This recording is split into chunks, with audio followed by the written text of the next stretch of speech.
자, 영어학습은 방법이 제일 중요합니다. 방법이 잘못됐을 경우는 돌아가죠. 그러니까 직진을 하면 되는데 돌아가거나 아니면 이상한 길로 가서 더 이상 갈 수가 없는 그러한 불구가 될 수도 있습니다. 언어의 불구. 평생에도 안 된다는 얘기예요. 이것은 방법이 얼마나 중요한지를 보여주고 있는 장면들인데요. 대표적인 거짓말이 있습니다. 잘못된 방법인 거죠. 문법 구문을 모르면 학습하지 않으면 리딩, 리스닝을 할 수 없다라고 말하는 그게 대표적인 거죠. 우리나라에서는 이것은 뭐 절대적인 거 아니겠습니까? 문법과 구문 모르고 어떻게 리딩과 리스닝을 할 수 있느냐. 제가 이것을 할 때마다 떠오르는 게 sour grapes라는 단어가 떠올라요. 신포도라는 뜻이죠. 여우의 신포도. 내가 딸 수 없으니, 내가 할 수 없으니 그것은 의미 없는 거야 라는 뜻이에요. 제가 학생들을 가르치면서 문법 구문도 모르는 학생들이 영어를 정말 잘 해석하는 걸 제가 그렇게 해봤고 저 또한 그렇게 하고 그런 의미이기 때문에 저는 문법을 모르느냐? 당연히 문법 잘 알죠. 누구보다 잘합니다. 그래도 제가 그것을 적용했을 때의 저의 독해 실력과 적용하지 않았을 때 독해 실력은 엄연한 차이가 있어요. 문법을 적용하면서 해석하는 게 이 정도라면 문법 적용하지 않고 해석할 때는 훨씬 더 그거보다 몇 배나 그 단어의 뜻을 직접적으로 제가 느낄 수도 있고 그리고 의미가 굉장히 재밌어요. 재밌다는 것은 뭐냐면 해석하느라고 지치지 않는다는 거예요. 우리가 국어를 보듯이 하여튼 신포도와 같은 거예요. 그래서 그들이 할 수 없기 때문에 너도 하면 안 돼 또는 할 바야 하지 마 소용없어 이렇게 말하는 거죠. 저는 그들은 전부 다 우리 교육계에서는 영어계에서는 퇴출되어야 될 대상 중에 하나예요. 근데 그 대상들이 사실은 학교 선생님들이고 그리고 학원 강사라는 게 문제인 거죠. 여러분들이 접할 수 있는 분들은 그들밖에 없어요. 거의. 물론 이것에 대해서 많은 분들이 각성하고 야 이렇게 하면 안 돼라고 말하는 분들이 있죠. 그건 긍정적 신호예요. 어차피 우리가 미래로 본다면 앞으로 10년 안에는 제 생각에는 없어지지 않을까 싶긴 한데 10년 정도 때는 뭐 20년 걸릴 수도 있어요. 그러나 반드시 문법과 구문으로 영어를 들어가는 것은 이제 사라질 거예요. 사실 뭐 유치원이나 초등학교는 이미 사라진 지 오래죠. 중학교만 들어가면 또 뭐 입시만 준비하면 이쪽으로 가죠. 그래서 항상 하는 말이 있어요. 수능은 다르잖아요 라는 말인데 저 수능 강사였습니다. 누구보다 전 거의 한 20년? 10 몇 년 이상을 수능 강의를 했고요. 그래서 누구보다 더 잘 알 수 있어요. 근데 저와 같은 수능 강사도 문법 구문해야 된다는 선생님들도 있죠. 그쵸? 제가 대놓고 얘기하는데 그렇지 않아요. 자신들이 할 수 없기 때문에 이거 없이 가르친다는 것 자체가 돈을 벌 수 있는 게 없기 때문에 그래요. 만약에 여러분 생각해 보시면 너가 듣고 있는 강의에 문법과 구문을 빼버린다면 그 강사에게서 그럼 그 강사가 뭘 갖고 있는지 생각해 보세요. 아주 간단해요. 없죠. 뭐 잔소리, 뭐 정신교육 이런 말고는 없는 거예요. 그들이 정신교육 할 때는 꼭 이런 말 하죠. 이 문법과 구문을 모르고 할 수 없으니 뭐뭐 해라 할 때 학생들이 너무 힘들어하니까 하는 얘기가 있습니다. 너가 성공하려면 정말 피나는 노력과 아주 죽으라는 노력을 해야 돼. 물론 노력은 필요하죠. 그러나 이 노력이란 말을 강조하면서 정신력을 강조하고 그리고 여러분들을 채찍질하면 대부분 학생들이 좋아해요. 제가 주변에 있던 강사들 중에 1타 강사들이 저도 1타였습니다. 한때는 1타 강사들이라고 하는 사람들이 대부분 이런 것들 많이 쓰거든요. 근데 여러분들 이것은 사실 여러분 스스로를 채찍질하는 거예요. 근데 채찍질이 좋으냐 나쁘냐? 단연코 말씀드리지만 영어와 채찍질은 별 관련이 없어요. 영어 학습하러 갔지 무슨 정신교육하러 온 거 아니잖아요. 근데 대부분 학생들이 되게 좋아해요. 자기가 게으르고 나태하다 생각하기 때문에 사실 영어라는 학습이 왜 이래야 되는지 모르겠는데 하여튼 노력은 필요하죠. 그러나 그렇게 지속 가능하지 않은 힘든 노예 같은 삶을 살면서 저는 영어를 배우러 간다면 안 배우겠어요. 차라리. 왜 여러분들 한평생 사는 중에 주인이 되지 않고 노예가 됩니까? 이거 노예예요.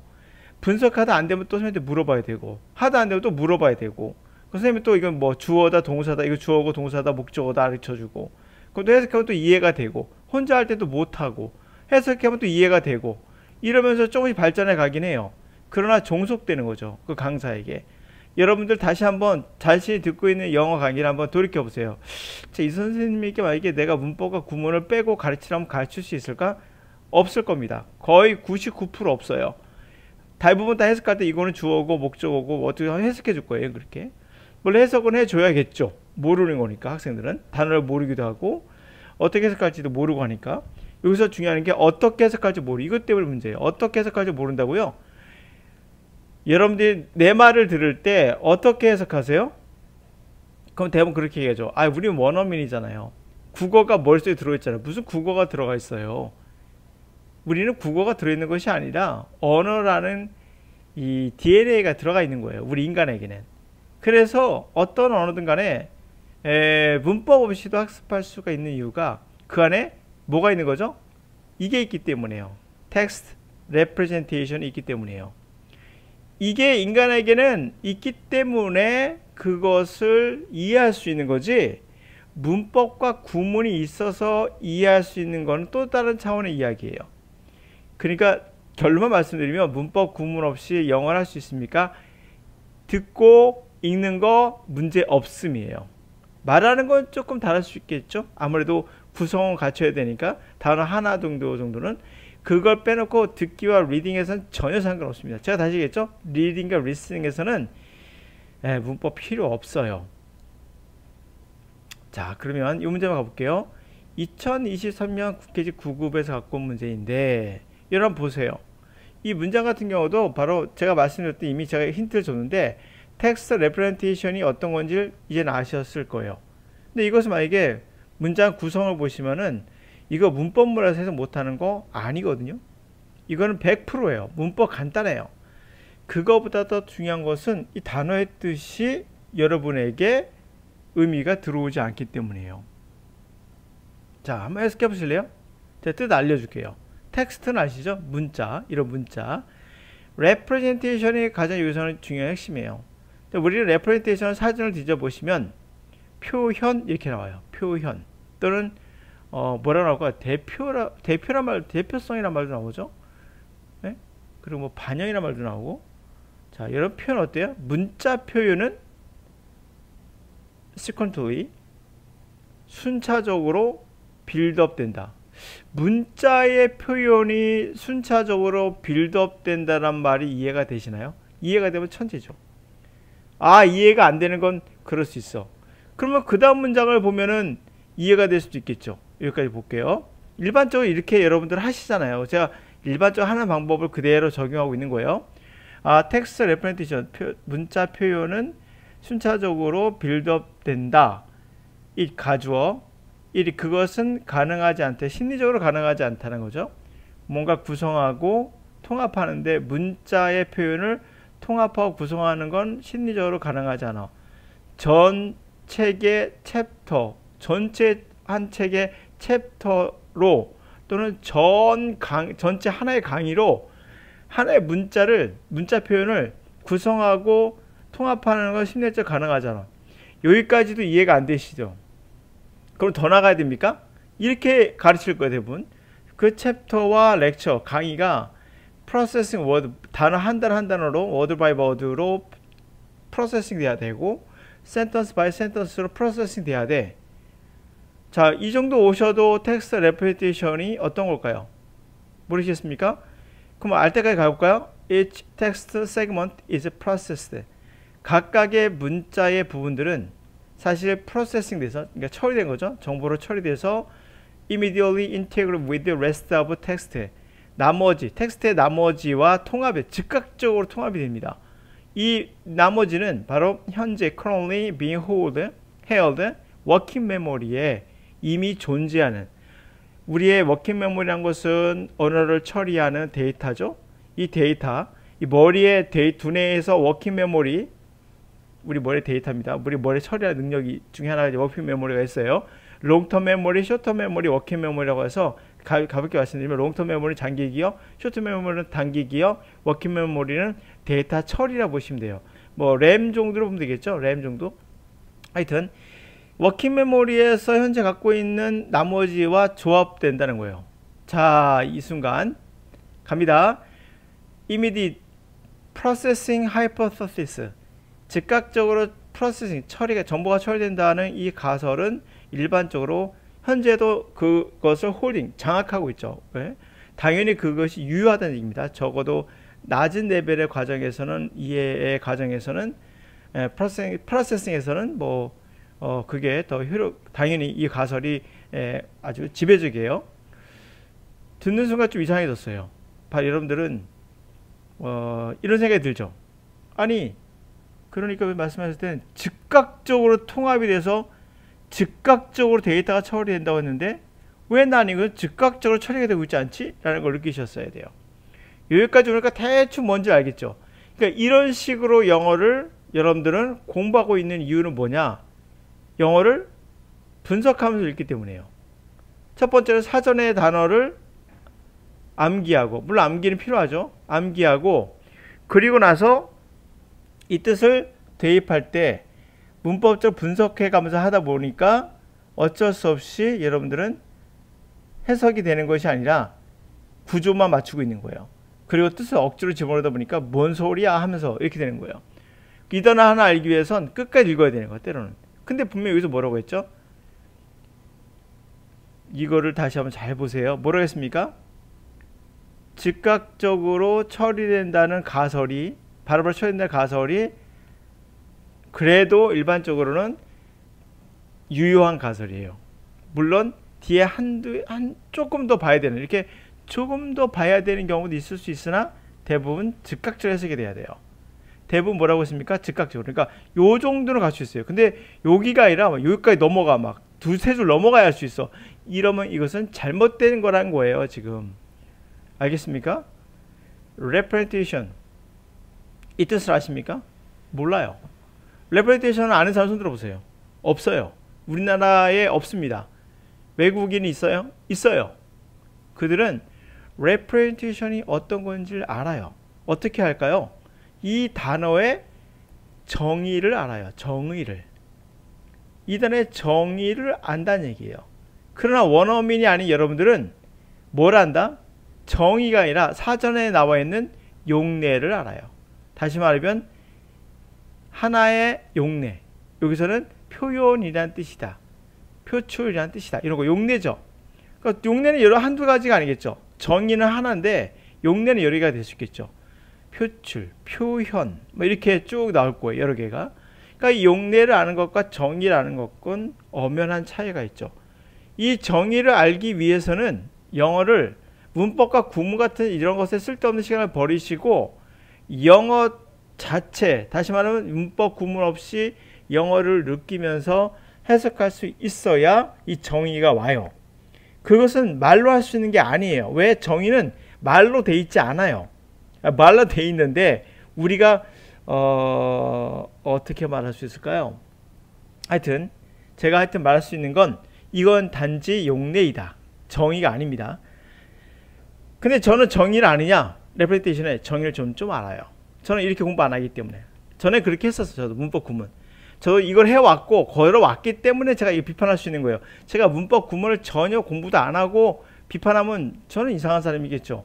그래서 저는 이미 다 했어요. 문법 구문. 그리고 강의도 했습니다. 근데 안 하죠. 왜 버렸을까요? 그렇게 힘들게 배워놓고 왜 버렸을까요? 제가. 왜 버렸을까요? 그게 해도 계속 분석이 안 되는 부분이 생겨요. 다시 말하면 이 구문의 문법이 완벽하지 않다는 거죠. 뿐만 아니라 이거는 언어와도 언어 습득과도 동떨어져 있어요. 언어 습득에서 가장 중요한 포인트가 바로 단어가 갖고 있는 본질, 그 정의인데 정의는 저기 집으로 치우고 용례나 갖고 말 맞추기, 퍼즐 맞추기 하듯이 그렇게 문장을 구성해 간다고 생각하기 때문에 문제인 거죠. 자, 생각해 볼게요. 제가 이제 어떤 말로 제가 한글로 표현하더라도 이것은 다시 용례가 되어버립니다. 제가 한글로 표현하는 순간 레프레젠테이션 용례가 되어버려요. 그러나 제 머릿속에는 용례로 들어가 있는 것이 아니라 이 단어 갖고 있는 느낌으로 들어가 있어요. 내 머릿속에는. 그러므로 정의는 어떻게 보면은 느낌이 갖고 와요. 이 느낌을 어떻게 표현할까요? 듣기 할 때 만약에 text representations 하는데 텍스트 표현은 이렇게 해석하면은 이거 용례. 근데 해석하지 않고 텍스트 representative 들어오면 이거는 정의가 들어온 거예요. 그래서 우리가 해석할 필요가 없는 거가 되는 거죠. 다시 말하면 텍스트가 representation 된다는 건 텍스트가 갖고 있는 그 이미지가 갖고 있는 텍스트라는 게 갖고 있는 그 뭐 표현하는 게 있죠. 텍스트가 갖고 있는 게 있고 텍스트가 갖고 있는 어떤 의미가 있을 거 아니에요. 네? 이제부터 이제 용례가 들어가는 겁니다. 텍스트가 표현하는 거, 텍스트가 표현하는 것이 있겠죠. 우리가 이 단어가 표현하는 게 있을 거 아닙니까? 얘가 뭐를 나타낼까요? 뭘 나타내죠? 뭐 어떤 정의를 나타내겠죠. 뜻이든 정의든 간에 정의를 나타내겠죠. 그 텍스트가 나타내는 거, 정의라고 말할 수 있어요. 텍스트의 정의, 텍스트가 나타내는 거, 표현하는 것은 결국엔 순차적으로 빌드업 됩니다. 우리가 그것을 이해하게 되죠. 텍스트를. 그것은 심리학적으로 구성되고 통합되는 게 아니에요. 텍스트가 나타내는 것, 텍스트가 의미를 나타내잖아요. 어떤 의미를 표출하는 걸 구성하고 통합하는 게 심리학적으로 가능하지 않아요. 전 한 챕터 다해서 또는 전 강좌로 전체 강좌로 그냥 텍스트 하나인데 그냥 이 텍스트라는 단어 보세요. TXT 텍스트. 여러분 텍스트를 하면 한글로 바꾸지 말아봐요. 그럼 텍스트가 뭔지 아시죠? 근데 텍스트 한글로 바꿔봐요. 그러면 뭐예요? 문자 이렇게 바뀌죠.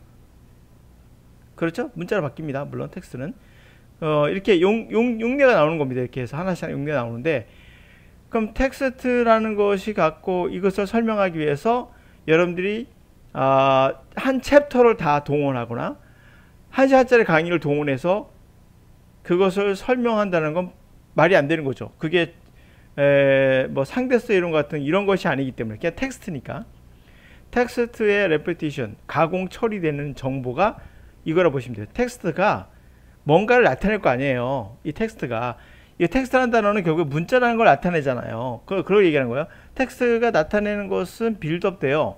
그것이 근데 심리학적으로 전체 뭐 엄청난 길이 양으로 그것을 구성해서 그 뜻을 알아내는 건 심리학적으로 불가능하죠. 그걸 다 기억해야 되는 거니까.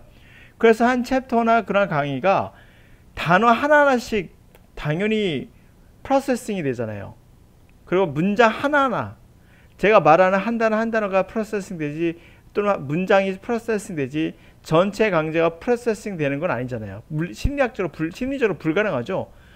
그러니까 각각의 텍스트 여기 나온 거예요. 각각의 텍스트의 부분들 이게 바로 텍스트가 있겠죠. 텍스트의 부분들은 프로세싱 가공 처리돼서 즉각적으로 나머지 텍스트와 통합이 돼서 그 나머지 텍스트는 뭐예요? 이미 워킹 메모리에서 자리 잡고 있는 텍스트와 통합이 되면서 해석이 되는 거예요. 이해가셨습니까? 자, 이러면 이렇게 되는 거예요. 자, 예를 들면 텍스트 레프레젠테이션이라는 단어가 있고 이 단어가 나왔죠? 이게 텍스트 세그먼트예요. 이런 텍스트의 일부분이 있고 이것을 이제는 가공 처리를 하는데 가공 처리가 좀 텍스트 레프레젠테이션 어떤 건지 알고 그거를 100%가 완벽하지 않으니까 뒤에 들어가면 빌드업 된다. 순차적으로 나오면서 이게 뭐가 됩니까? 이미 들어와 있는 정보가 뒤에 있는 정보와 합쳐지면서 통합이 되죠. 통합이 되면서 이것이 프로세싱 되는 거예요. 이 단어의 뜻이. 이걸로 완벽하지 않으니까. 뒤에가 프로세싱이 되는 데 있어서 나머지 이거와 뒤에 있는 것이 프로세싱 되면서 같이 합쳐지는 거죠. 그리고 이것은 심리학적으로 불가능하다. 텍스트 레프레젠테이션이 전 챕터로 뭐뭐 하는 것은 불가능하다. 챕터나 렉처는 결국엔 한 단어씩 또는 한 문장씩 프로세싱 되는 거지 전체가 한꺼번에 되는 건 아니다. 이런 관점을 얘기한 거죠. 그럼 각각 이 세그먼트는 결국 프로세싱 될 때 즉각적으로 통합되는 것은 문장의 텍스트에 이미 우리 머릿속에 들어와 있는 텍스트와 같이 통합이 되는 거죠. 이해가죠? 이 단어가 뒤에 있는 단어와 통합이 되면서 나가는 거죠. 그때 중요한 포인트는 바로 이거예요. 즉각적으로 프로세싱 되는 겁니다. 즉각적으로 99% 즉각적으로 통합이 돼요. 그러면서 나가는데 어떻게 이 단어 모르면 뒤에 끝까지 읽어봐라. 이런 말 되겠습니까? 이게 자체가 이제 잘못된 우리 갖고 있는 이 언어 체계와는 동떨어져 있는 개념이 되는 거죠. 자, 여기까지 하겠습니다. 제가 말하고 싶은 오늘 본질은 뭐냐면, 말이 좀 길어졌죠? 보이지 않는 거를 설명하는 건 되게 어려워요. 제가 단어 문법 같이 명확히 보이는 걸 설명하면 여러분들이 쉽게 이해가 되지만, 보이지 않는 거를 제가 들여다보고 여러분들에게 설명하고 여러분들이 그걸 따라오게끔 한다는 것은 훨씬 더 고차원적인 강의라 볼 수 있겠죠. 이런 1차원적인 강의는 저는 도움이 안 된다고 100% 확신하기 때문에, 저도 그 과정을 겪었기 때문에 여러분들에게 다시 한번 말씀드리지만, 절대 이런 강의에 현혹되지 마세요. 이들이 뭐 수능은 달라, 그렇지 않아요.